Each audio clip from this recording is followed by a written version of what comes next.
दोस्तों स्वागत है एक बार फिर से आप सभी का हमारे इस चैनल में जिसका नाम है ऑल हिट एग्जाम। और दोस्तों आज के इस वीडियो में हम लोग देखेंगे सी टेट 2025 की तैयारी के लिए संस्कृत भाषा के महत्वपूर्ण 30 प्रश्नों को, जो कि आपके प्रीवियस ईयर के ये पूरे प्रश्न होंगे, पिछले साल के पूछे गए प्रश्न होंगे दोस्तों। तो चलिए वीडियो को बिना किसी देरी के स्टार्ट करते हैं आज के अपने सेशन को। सी टेट 2025 पेपर फर्स्ट और पेपर सेकंड दोनों के लिए संस्कृत के अपने इस सेशन के पहले प्रश्न की ओर दोस्तों। पहला प्रश्न पूछा गया है कि न सत्यम पश्यन्ति येन स्थितम वाक्य में स्थितम शब्द किस रूप में है। तो दोस्तों पहले नंबर के इस प्रश्न का जवाब आप लोग कमेंट बॉक्स में सभी लोग जरूर टाइप करके बताइए। तो यहाँ दोस्तों पहले नंबर के इस प्रश्न में आपका सही राइट और आंसर हो जाएगा आपका ऑप्शन नंबर ए, तृतीया विभक्ति। क्यों? क्योंकि स्थितम जो शब्द है, ये स्थितम शब्द ये तृतीया विभक्ति में है, तृतीय विभक्ति में है। यह शब्द जो है यह कृत्य या क्रिया का उद्देश्य दर्शा रहा है। जो क्रिया है, इस वाक्य में जो क्रिया है उसका ये उद्देश्य को दर्शा रहा है। और यहाँ यह जो स्थिति है, स्थितम का मतलब होता है स्थिति, तो यह जो स्थितम है ये स्थिति का रूप है जो किसी क्रिया के रूप में यहाँ पे प्रयुक्त हो रहा है। तो ये क्या हो जाएगा? तृतीया विभक्ति, ऑप्शन नंबर ए यहाँ पे करेक्ट हो जाएगा। नेक्स्ट दोस्तों आगे क्वेश्चन नंबर सेकंड आपका कह रहा है कि शरीरे आत्मनि स्थापितम वाक्य में आत्मनि शब्द किस विभक्ति में दिया गया है। तो यहां इस सेकंड नंबर की क्वेश्चन में आपका राइट आंसर हो जाएगा ऑप्शन नंबर सी, सप्तमी विभक्ति। सप्तमी विभक्ति दोस्तों क्या हो जाएगा? सप्तमी विभक्ति। क्योंकि आत्मनि शब्द जो है वो सप्तमी विभक्ति में है, जो किसी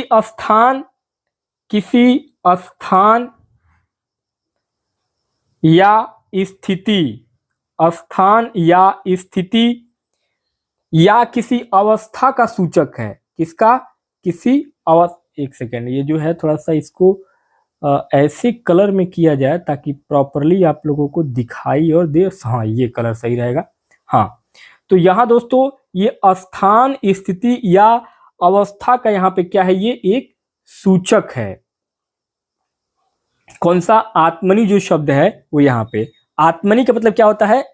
आत्मनि का मतलब क्या है? ये एक आत्मा का स्थान है। किसका है? आत्मा के स्थान पर आत्मनि शब्द का प्रयोग किया गया है। तो यहाँ पे आपका ऑप्शन नंबर सी करेक्ट हो जाएगा। नेक्स्ट आपका आगे क्वेश्चन नंबर थर्ड कह रहा है कि तत्वम साक्षात कुरुते वाक्य में साक्षात कुरुते शब्द किस रूप में दिया गया है। तो यहां राइट आंसर क्या होगा? राइट आंसर हो जाएगा आपका ऑप्शन नंबर बी, लोट रूप में। क्यों? यहां साक्षात कुरुते शब्द लोट रूप में है, जो किसी कार्य को आदेश, किसी भी कार्य को अगर कोई आदेश दिया जाता है, आदेश या प्रेरणा या प्रेरित करने का सूचक होता है। कोई प्रेरणा या हम किसी चीज को प्रेरित करते हैं तो उसका यह सूचित करता है। इसका अर्थ होता है साक्षात रूप में काम करना। इसका अर्थ होता है साक्षात रूप में काम करना। तो यहां आपका ऑप्शन नंबर बी, लोट रूप करेक्ट हो जाएगा। नेक्स्ट आगे क्वेश्चन नंबर 4, न ही स्वधर्मे प्रियम नास्ति वाक्य में प्रियम शब्द किस विभक्ति में दिया गया है। तो यहां जो प्रियम शब्द है वह किस विभक्ति में है दोस्तों? तो ये हो जाएगा आपका चतुर्थी विभक्ति। प्रियम शब्द चतुर्थी विभक्ति में दिया गया है और इसे कर्म के रूप में प्रस्तुत किया गया है। किस रूप में? यहाँ पे इसको जो है वह कर्म के रूप में प्रस्तुत किया गया है। किसके रूप में? कर्म के रूप में इसको प्रस्तुत किया गया है। यहाँ प्रियम का अर्थ होता है प्रिय को, यानी कि कोई आपका अगर प्रिय है तो उस प्रिय के लिए प्रियम शब्द का प्रयोग किया गया है। नेक्स्ट आगे अगला पांचवा प्रश्न है कि प्रत्येकम विज्ञानम सम्यकम व्यक्तम वाक्य में सम्यक शब्द किस रूप में है। सम्यक जो शब्द है वो किस रूप में है दोस्तों? तो सम्यक जो शब्द है ये विशेषण रूप में है। सम्यक एक विशेषण रूप में है जिसका अर्थ होता है सही तरीके से। कोई भी काम को अगर हम सही तरीके से कर रहे हैं तो वो क्या है? सही तरीके से काम करते हैं, उसी को हम सम्यक कहेंगे। यह शब्द किसी क्रिया या गुण का वर्णन करता है। जब अगर कोई काम हो रहा है तो उसके क्रिया या उसके गुण का वर्णन करता है ये सम्यक। तो ऑप्शन नंबर आपका ए विशेषण रूप करेक्ट हो जाएगा। आगे क्वेश्चन नंबर 6 कह रहा है कि पक्षिणा विमान शाद में विमान शब्द किस विभक्ति में है? तो यहां ये है आपका तृतीया विभक्ति में। किसमें? तृतीया विभक्ति में हो जाएगा आपका ऑप्शन नंबर बी। क्योंकि विमान शब्द तृतीया विभक्ति में इसलिए होगा क्योंकि इसका अर्थ होता है, इसका मतलब क्या होगा? विमानम का मतलब विमानम शब्द का मतलब क्या होता है? विमान को। यहाँ पे विमान को, पक्षिणा विमान शब्द में विमान को, ये शब्द जो है वो तृतीय विभक्ति में है और यह विभक्ति जो है वो किसी कार्य के उद्देश्य को सूचित करती है। किसके? किसी कार्य के उद्देश्य को सूचित करती है। तो तृतीय विभक्ति आपका सही हो जाएगा। नेक्स्ट आगे 7वां प्रश्न है कि ज्ञानेन तु धर्मो युक्तम वाक्य में धर्मो शब्द किस विभक्ति में है? तो यहां दोस्तों ये जो है आपका प्रथम विभक्ति में हो जाएगा ऑप्शन नंबर ए। धर्मो शब्द जो है ये प्रथमा विभक्ति में है, जो कर्ता या स्थिति के रूप में प्रयोग हो रहा है। किसके रूप में? कर्ता के रूप में प्रयुक्त हो रहा है। और यह शब्द जो है वो किसको व्यक्त कर रहा है? यह शब्द जो है वो धर्म को व्यक्त कर रहा है, जो कि किसी विशेष कार्य या कर्तव्य के पालन से संबंधित है। तो यहाँ पे प्रथम विभक्ति आपका करेक्ट हो जाएगा। अगला 8वां प्रश्न है विज्ञेयम नैव किंचित वाक्य में नैव शब्द का प्रयोग किस उद्देश्य के लिए किया गया है? तो यहाँ नैव शब्द का प्रयोग जो है पूछा जा रहा है, तो यहाँ पे नकारात्मकता के रूप में प्रयुक्त किया गया है, क्योंकि नैव शब्द नकारात्मकता के लिए प्रयोग किया जाता है, जिसका अर्थ होता है कभी भी नहीं। इसका मतलब क्या होता है? कभी भी नहीं, यानी कि कदापि नहीं। यह शब्द किसी भी कार्य या गुण के नहीं होने को दर्शाता है। किसको? नहीं होने को दर्शाता है। तो ऑप्शन नंबर ए आपका नकारात्मकता करेक्ट हो जाएगा। आगे 9वां प्रश्न है कि न किंचितम चेष्टते पुरुष वाक्य में किंचित शब्द का अर्थ क्या है? तो यहाँ किंचित शब्द का जो अर्थ होगा वो होगा कुछ भी। Option number A. किंचित का मतलब होता है कुछ भी, और यह किसी चीज के अंश मात्रा या किसी कार्य के अभाव को व्यक्त करता है। जैसे कोई भी कार्य हो तो उसमें अगर कोई अभाव होगा, कार्य के अभाव या कमी, अभाव या कमी को दर्शाता है ये किंचित। किंचित का मतलब क्या होता है? कुछ भी। तो ऑप्शन नंबर आपका ए यहाँ पे करेक्ट हो जाएगा। आगे 10वां प्रश्न है किंतु कर्मणे वादिकराष्टे वाक्य में कर्मणे शब्द का भावार्थ क्या है? तो यहां जो हो जाएगा ये होगा केवल कर्म में ही अधिकार है। केवल कर्म में ही अधिकार है। ऑप्शन नंबर 1 सही हो जाएगा दोस्तों, क्योंकि इस वाक्य का भाव है कि हमें केवल अपने कर्मों पर ही अधिकार होता है, उनके परिणाम पर नहीं। और यह जो है गीता का एक श्लोक है जो कि कर्म योग की दिशा को स्पष्ट करता है, वहीं से लिया गया है दोस्तों। तो ऑप्शन नंबर ए आपका यहाँ पे करेक्ट हो जाएगा। नेक्स्ट आगे अगला 11वां प्रश्न है तत्व ज्ञानम शरणम वाक्य में शरणम शब्द किस रूप में है? शरणम जो शब्द है वो किस रूप में है? तो ये प्रस्ताव के रूप में है। किसके रूप में है? प्रस्ताव के रूप में। शरणम शब्द जो है वो प्रस्ताव के रूप में है, जिसका मतलब होता है शरण लेना। जिसका मतलब क्या होता है? शरण लेना, कहीं भी आश्रय लेना या शरण लेना या किसी का सहारा लेना। यहाँ यह शब्द किसी को या किसी वस्तु को शरण देने के भाव में प्रयुक्त किया गया है, तो यहाँ प्रस्ताव रूप में आपका राइट आंसर हो जाएगा। नेक्स्ट आगे 12वां प्रश्न है धर्मो रक्षति रक्षितम वाक्य में धर्म का सही वाच्य क्या है? तो यहाँ जो है सही वाक्य हो जाएगा कर्मवाच्य। Option number B. धर्मो रक्षति रक्षितः वाक्य में धर्म कर्मवाच्य है, क्योंकि यह क्रिया के रूप में है। किस रूप में है? यह क्रिया के रूप में है। किस रूप में है? क्रिया के रूप में है, जो कि किसी कार्य को संपादित करने का, किसी कार्य को संपादित या एक तरीके से कहें कि संपन्न करने का कार्य कर रहा है, संपादित करने का संदेश देती है, तो कर्मवाच्य आपका करेक्ट हो जाएगा। आगे 13वां प्रश्न है कि संपन्ना धर्मेण वर्धन्ते वाक्य में संपन्ना शब्द किस रूप में है? तो यह जो है स्त्रीलिंग में है, ऑप्शन नंबर बी आपका सही हो जाएगा। संपन्ना शब्द स्त्रीलिंग रूप में प्रस्तुत किया गया है और यह किसी स्त्री या पदार्थ के पूर्ण या संपन्न होने को, संपन्न या कंप्लीट होने को एक तरीके से दर्शाता है, तो ऑप्शन नंबर बी आपका स्त्रीलिंग यहाँ पे करेक्ट हो जाएगा। अगला है आपका 14वां प्रश्न, विनिष्टा सृष्टि किम वाक्य में विनिष्टा शब्द का अर्थ क्या है? तो ये है आपका हो जाएगा नष्ट हो चुकी है, ऑप्शन नंबर बी। विनिष्टा का अर्थ होता है नष्ट हो चुकी या विनाशित हो चुकी, कोई भी चीज नष्ट हो चुका हो या एक तरीके से विनाश हो चुका हो, उस चीज का नष्ट हो चुकी मतलब नष्ट होना या विनाश होना, इसको हम विनिष्टा कहते हैं। किसी भी वस्तु या स्थिति के नष्ट होने को व्यक्त करता है विनिष्टा, तो ऑप्शन नंबर आपका बी यहाँ पे नष्ट हो चुकी करेक्ट हो जाएगा। आगे 15वां प्रश्न है कि सर्वे भवन्तु सुखिनः में सर्वे शब्द का वाच्य क्या है? तो यहाँ पे है कर्तृवाच्य। दोस्तों आपका राइट आंसर क्या हो जाएगा? कर्तृवाच्य, ऑप्शन नंबर ए करेक्ट हो जाएगा। सर्वे शब्द का मतलब होता है या कर्ता, यह कर्ता यानी कि कर्ता का मतलब क्या है? सब, यहाँ पे कर्ता जो है, सर्वे का मतलब होता है सभी लोग, सभी लोग। तो यहाँ पे जो है सर्वे जो शब्द है वो कर्तृवाच्य में है, क्योंकि यह कर्ता यानी कि सभी लोगों को व्यक्त करता है जो सुखी रहने की कामना करते हैं, तो ऑप्शन नंबर आपका ए यहाँ पे करेक्ट हो जाएगा। आगे 16वां प्रश्न है कि सिद्ध्यर्थ न बंधनम वाक्य में सिद्धिर शब्द किस रूप में है? तो यह किस रूप में है? तो यह प्रथमा विभक्ति में है, ऑप्शन नंबर ए सही हो जाएगा। सिद्धिर शब्द प्रथमा विभक्ति में है, जो किसी वस्तु या स्थिति के अस्तित्व का सूचक है। किसका है? अस्तित्व का सूचक है। सिद्धिर का मतलब होता है अस्तित्व, ऑप्शन नंबर ए आपका करेक्ट हो जाएगा। आगे 17वां प्रश्न है कि वृक्षेण स्वधर्मेण में वृक्षेण शब्द किस विभक्ति में दिया गया है? तो यहाँ जो है ये सप्तमी विभक्ति में है। किसमें है? सप्तमी विभक्ति में है।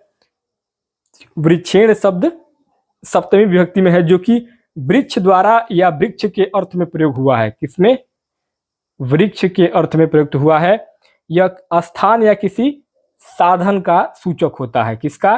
कोई स्थान या किसी साधन का सूचक होता है, तो ऑप्शन नंबर बी आपका करेक्ट हो जाएगा। आगे 18वां प्रश्न है कर्मणे वाधिक्रास्ते मा फलेषु कदाचनम में कर्म येन शब्द किस रूप में दिया गया है? तो यह जो है आपका प्रस्ताववाच्य में दिया गया है। कर्मणे शब्द प्रस्ताववाच्य है, जो किसी कार्य के उद्देश्य, किसी कार्य के उद्दीपन या उसके उद्देश्य के लिए व्यक्त करता है, जिसमें कि कोई विकल्प या कोई अन्य कार्य नहीं होते हैं, तो यहाँ पे आपका प्रस्ताववाच्य करेक्ट हो जाएगा। आगे 19वां प्रश्न है कि न ही लोकम वाक्य में लोकः शब्द किस विभक्ति में दिया गया है? तो यह जो है आपका प्रथमा विभक्ति में दिया गया है। लोकः शब्द जो है वो किसमें है? प्रथमा विभक्ति में है, जो कि कर्ता या विषय का सूचक है। किसका है? किसी कर्ता या विषय का सूचक है। यहाँ लोक का अर्थ क्या है? लोक का मतलब होता है संसार, यहाँ संसार या एक तरीके से जनता का मतलब होता है। आगे 20वां प्रश्न है कि सर्वे भवन्तु सुखिनः वाक्य में सुखिनः शब्द किस रूप में है? सुखिनः जो शब्द है किस रूप में है? तो ये बहुवचन में है। सुखिनः शब्द बहुवचन रूप में दिया गया है, जो कि सभी लोगों या प्राणियों के सुखी होने का संकेत देता है। किस क्या होने का? सुखी होने का संकेत देता है। आगे 21वां प्रश्न है कि वचनम सत्यम यह पठेत वाक्य में पठेत शब्द किस रूप में है? तो यह जो है आपका लोट रूप में है। किस रूप में है? लोट रूप में है। पठेत शब्द लोट रूप में दिया गया है, जो किसी कार्य को आदेश, अनुमति या प्रेरणा देने के लिए प्रयुक्त होता है, तो ऑप्शन नंबर ए आपका लोट रूप करेक्ट हो जाएगा।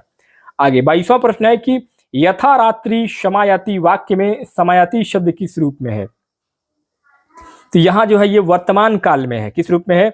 समायाति शब्द जो है वर्तमान काल में है, जो कि क्रिया को प्रस्तुत करता है। किसको? जो काम हो रहा है उसको प्रस्तुत करता है, क्रिया को प्रस्तुत करता है। जैसे कि वह आता है, यह क्या है? समय पर आता है। तो ये सब क्या है? वर्तमान काल में आता है। आगे 23वां प्रश्न है कि हर्षेन भीमम कृतम कर्म वाक्य में कर्म शब्द किस विभक्ति में दिया गया है? तो ये आपका द्वितीय विभक्ति में दिया गया है। ऑप्शन नंबर ए आपका करेक्ट हो जाएगा। द्वितीय विभक्ति में कर्म शब्द द्वितीय विभक्ति में आता है, जो एक क्रिया या कार्य के उद्देश्य को सूचित करता है। जब कोई काम हो रहा है तो उसको सूचित करता है। यहाँ कर्म का अर्थ क्या है? कार्य या कार्य का परिणाम। तो यहाँ पे द्वितीय विभक्ति हो जाएगा। आगे 24वां प्रश्न है कि न मम कार्यकारिणी में कार्याणी शब्द किस रूप में है? तो यहाँ जो है ये आपका द्वितीय विभक्ति में दिया गया है। किसमें? द्वितीय विभक्ति में। कार्याणी शब्द जो है वो द्वितीय विभक्ति में है, जो एक से अधिक कार्यों या कार्यों के उद्दीपन का सूचक है यहाँ पर। आगे 25वां प्रश्न है कि विनयेन यह प्रियतमा वाक्य में विनयेन शब्द किस विभक्ति में दिया गया है? तो यह जो है आपका तृतीय विभक्ति में है। किसमें है? तृतीय विभक्ति में, क्योंकि विनयेन शब्द तृतीय विभक्ति में आता है, जो किसी क्रिया के साधन या उसके कारण को व्यक्त करता है। और यहाँ विनय से मतलब क्या है? विनय का मतलब होता है कार्य करना या बताया गया। आगे 26वां प्रश्न है कि परित्रणाय साधूनाम विनाशाय च दुष्कृताम वाक्य में साधूनाम शब्द किस विभक्ति में है? दोस्तों ये किसमें का है? ये महाभारत में जो है ये वाक्य बोला गया था। परित्रणाय साधूनाम विनाशाय च दुष्कृताम वाक्य में साधुनाम क्या है? तो यहाँ जो साधुनाम शब्द है यह द्वितीय विभक्ति में है। द्वितीय विभक्ति में है। वाक्य में साधुनाम शब्द जो है द्वितीय विभक्ति में है, जो कि साधुओं को उनके लिए कुछ करने का सूचना दे रहा है। साधुओं को उनको कुछ करने के लिए सूचना दे रहा है। आगे 27वां प्रश्न है कि ईश्वरस्य क्रिया ज्ञान वाक्य में ज्ञान शब्द किस विभक्ति में है? तो यहाँ जो है आपका किस रूप में हो जाएगा? ये हो जाएगा आपका द्वितीय विभक्ति में। ऑप्शन नंबर बी आपका द्वितीय विभक्ति करेक्ट हो जाएगा। ज्ञान शब्द द्वितीय विभक्ति में दिया गया है, जो कि ज्ञान को दर्शाता है। किसको? ज्ञान को दर्शा रहा है। और यह किस रूप में है? यह कर्म के रूप में प्रस्तुत किया गया है। किस रूप में? कर्म के रूप में प्रस्तुत किया गया है। 28वां प्रश्न है कि न ही सत्यम साक्षात्कारम वाक्य में साक्षात्कारम शब्द किस रूप में है? तो यह जो है आपका कर्मवाच्य में दिया गया है। साक्षात्कारम शब्द कर्मवाच्य है, जिसका अर्थ होता है साक्षात्कार करना या दर्शन करना। आगे 29वां प्रश्न है कि शांतम शांति यह साधयते वाक्य में साधयते शब्द किस रूप में है? तो दोस्तों यह आपका किस में दिया गया है? भविष्यत काल में दिया गया है, क्योंकि साधयेत शब्द जो है वो भविष्य काल का सूचना देता है और इसका अर्थ होता है कि वह करेगा, वह करेगा। जहाँ करेगा आ जाएगा वहाँ पे क्या हो जाएगा? भविष्य काल हो जाएगा। यह किसी कार्य की भविष्यवाणी या उसकी संभावना को व्यक्त करता है। 30वां प्रश्न है कि स्वधर्मे जितम शौर्यम वाक्य में स्वधर्मे शब्द किस विभक्ति में दिया गया है?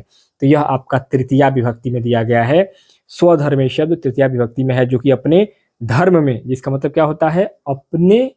स्वधर्मे का मतलब होता है अपने धर्म में। स्वधर्मे अपने धर्म में या अपने कर्तव्य में इसका सूचना दे रहा है। और यह क्या है? एक उद्देश्य का, किसका? एक उद्देश्य का प्रतीक है। किसका है? एक उद्देश्य का प्रतीक है। तो दोस्तों इस प्रकार से इस वीडियो में हम लोगों ने संस्कृत भाषा के 30 प्रश्नों को देखा है, जो कि आपके विभक्तियों से जुड़ा हुआ प्रश्न था कि कौन सी विभक्ति किस विभक्ति में आता है। तो ये वीडियो कैसा लगा मुझे कमेंट बॉक्स में बताइएगा। बाकी संस्कृत के सभी चैप्टर को, एक एक चैप्टर को हम लोग बहुत ही डिटेल में समझेंगे। नेक्स्ट अगले वीडियो में मैं स्टार्ट कर रहा हूँ, इसमें कि आपको पहले लेसन से स्टार्ट करेंगे और आखिरी लेसन तक पूरा एक एक डिस्क्रिप्टिव में हम लोग समझेंगे। ये तो आपका एक ऑप्शनल क्वेश्चन था, बहुविकल्पी क्वेश्चन था, MCQ टाइप का था। आगे हम लोग पूरा जो है डिस्कशन करेंगे, वो पूरा डिस्क्रिप्टिव होगा दोस्तों। तो इसी के साथ इस वीडियो को समाप्त करते हैं। मिलते हैं नेक्स्ट वीडियो में नए टॉपिक के साथ। तब तक के लिए बहुत बहुत